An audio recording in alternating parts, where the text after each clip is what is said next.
tinha crises de ansiedade tão forte que eu chegava a bater minha cabeça na parede tão forte que criava catumbos na minha cabeça aqui atrás, inchaço.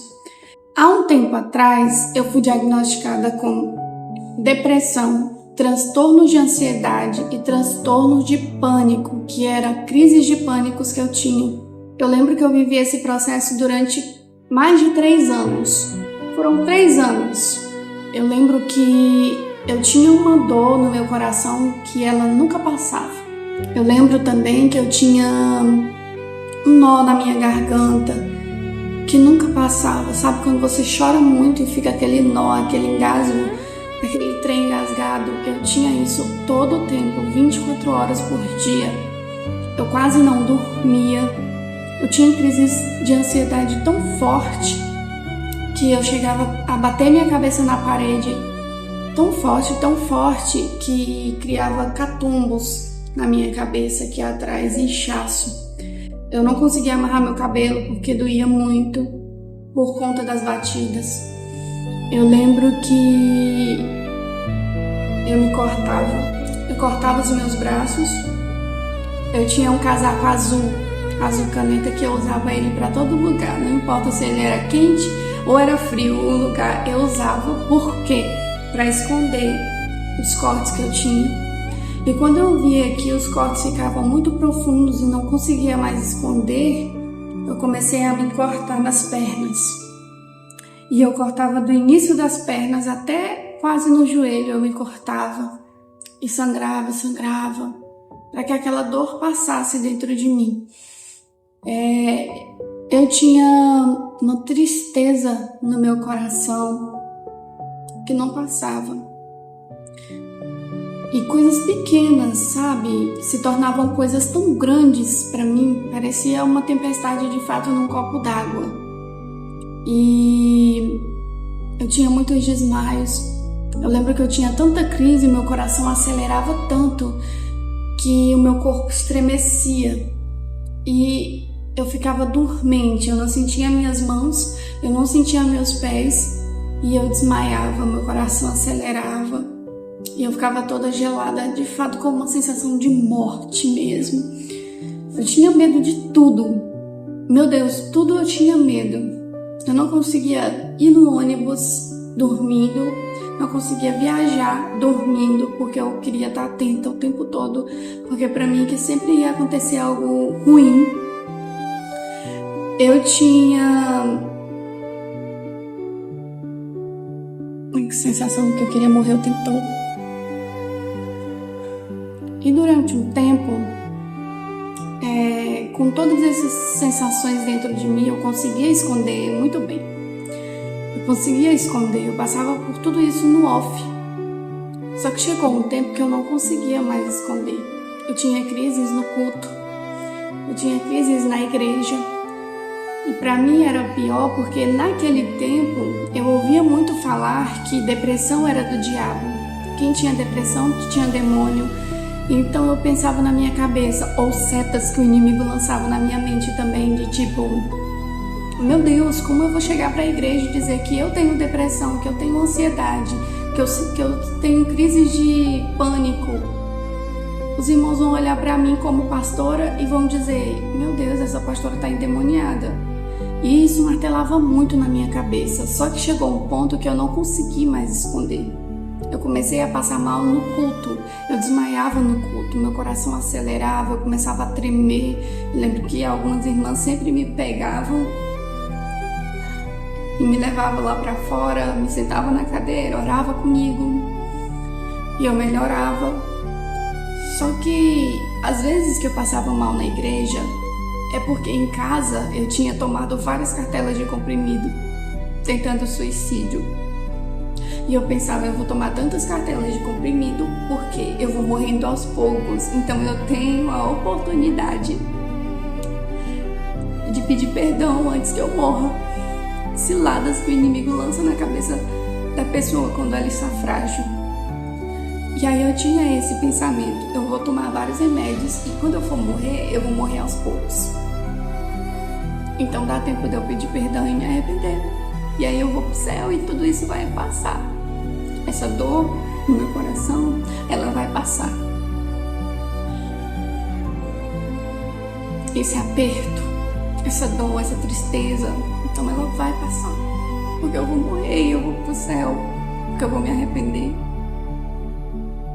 Eu lembro de várias vezes que o diabo botava na minha cabeça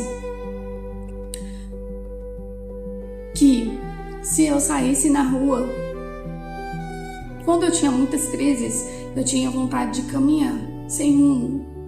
E o diabo lançava na minha cabeça: se você caminhar na rua de madrugada sem rumo, de baby doll, do jeito que você tá, com o celular na mão, vai passar alguém e vai tentar te roubar. Você segura o celular, essa pessoa vai te matar, então a culpa não vai ser sua. Você vai pro céu e vai acabar, você vai morrer e vai acabar com tudo isso.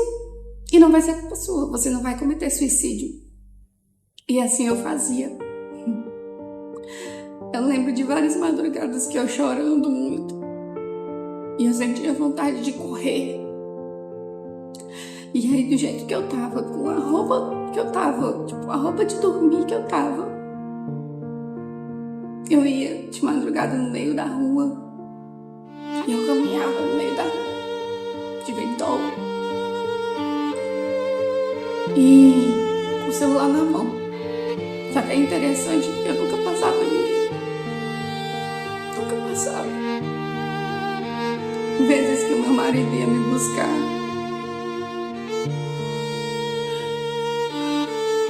na rua, porque eu estava transtornada e a minha oração para Deus era só: Deus, me cura. O Senhor não pode me curar. O Senhor não pode, então me cura, porque o Senhor não quer me curar. Eu não tinha medo de morrer. Não tinha, era exatamente o que eu queria, era morrer. Para que passasse a dor no meu coração, eu queria morrer. O meu medo. E eu orava muito para Deus e dizia: Deus, me leva, porque eu não quero ficar doida. Eu não quero ficar doida. Eu prefiro morrer.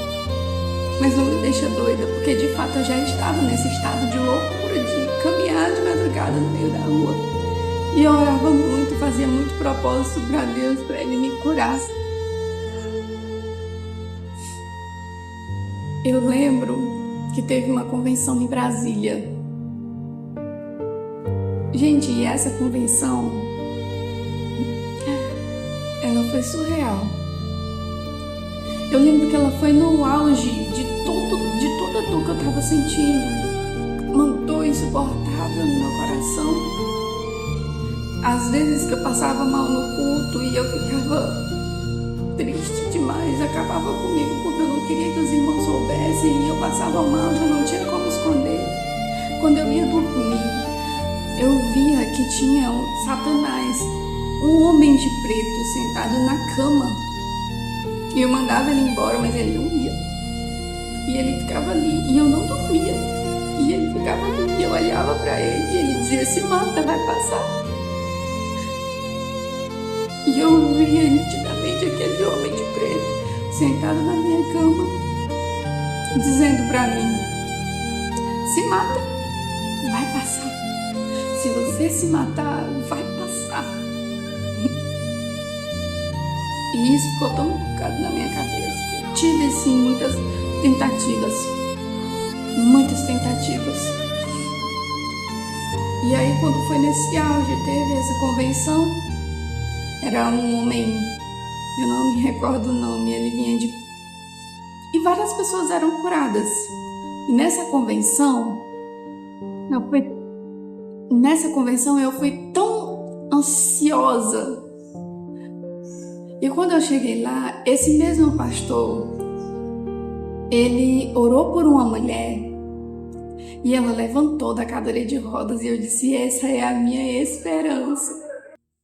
E aí ele falou: todos que têm enfermidade, que precisam de serem curados, vem aqui na frente.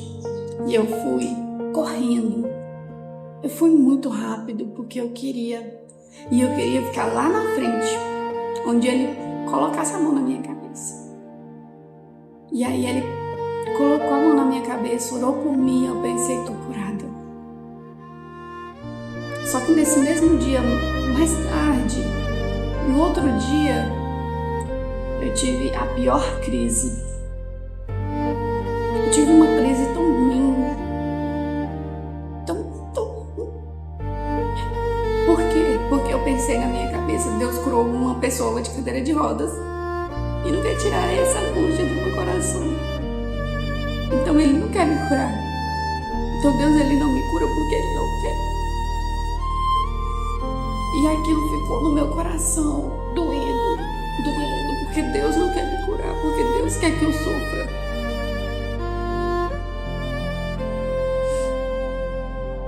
E aí eu lembro que eu voltei de Brasília pra casa. E em uma dessas crises eu entrei no banheiro. Sentei no chão.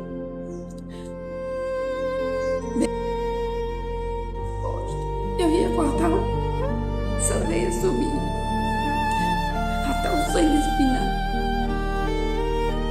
Eu entrei decidida e eu entrei no banheiro, tranquei a porta.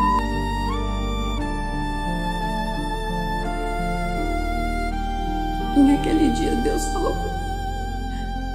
Ele disse pra mim: tem coisas que eu permito para que outras pessoas sejam curadas. E você vai ser usada para que outras pessoas, através do seu testemunho, sejam resgatadas. Porque são muitas pessoas que sofrem. E eu disse para Deus: Deus, então me cura. Eu já entendi. Então o Senhor pode me curar. Me cura. Ele disse: jogue essa. Levante, toma um banho. Mas só que a dor ainda ficou. O nó ainda ficou. A tristeza ainda ficou, ainda que eu tomasse um banho. Eu lembro que no próximo final de semana era a conferência de mulheres. E eu não queria ir. Não queria. Tanto que eu nem divulguei muito para as irmãs, para elas irem, mas mesmo assim algumas irmãs disse: pastora, eu vou. E eu disse: agora eu tenho que ir, porque como que eu vou deixar as irmãs sem ir? Sozinha, sem a pastora, eu vou ter que ir acompanhar elas. E aí eu fui. Mas eu fui tão descrente, tão desanimada, tão cabisbaixa. E teve uma reunião de pastoras e líderes numa manhã e eu não queria ir. Eu não queria ir, tanto que eu sentei lá atrás com as irmãs, lá atrás, nas últimas mesas. Teve 3 pastoras. A primeira foi lá, me chamou: olha, tem uma mesa reservada para as pastoras, senta lá. E eu: vou não. Aí foi outra: pastora, tem uma mesa reservada para a senhora lá, vamos. Não. Aí foi a terceira: eu: tá bom, gente, eu vou. Aí fui, sentei lá junto com as pastoras e, sabe, cabisbaixo: gente, o que eu tô fazendo aqui? Sem zero vontade. Eu lembro que a pastora Eliana que ministrou. E a passagem, ela falou sobre a prensa do azeite. Que a azeitona precisa ser imprensada para que o azeite saia. E falou também sobre a borboleta, o casulo, a solitude que ela precisa viver para que depois ela voe. Eu lembro até hoje. E aí ela falou: vamos orar? Chamaram as pastoras. Eu disse: eu não vou orar por ninguém, eu que estou precisando. Entrei numa fila. Eu lembro que eu fui uma das últimas da fila e a pastora Eliana orou por mim. Ela botou a mão na minha cabeça. Eu lembro como hoje. Ela disse exatamente o que Deus disse para mim no banheiro: você não entende, mas o que eu estou fazendo não é para você, é para outros. Através de você, multidões serão resgatadas. É para que seja gerado testemunho e eu te curo hoje. Ela disse, eu lembro como fosse hoje. E ela orou muito pelas minhas dores emocionais, pela minha cura emocional. Eu lembro que eu não resisti, eu caí no chão e ela continuou orando. E eu lembro que eu fiquei tão mal, eu não conseguia levantar. Eu não conseguia levantar. E ela me ajudou, me colocou na cadeira. E eu só continuava chorando. Mas quando eu me recompus, que eu me levantei, que eu optei por mim, a dor tinha passado. O nó na garganta tinha passado e eu conseguia respirar novamente. Meu Deus, que sensação maravilhosa! A sensação que eu tive durante vários meses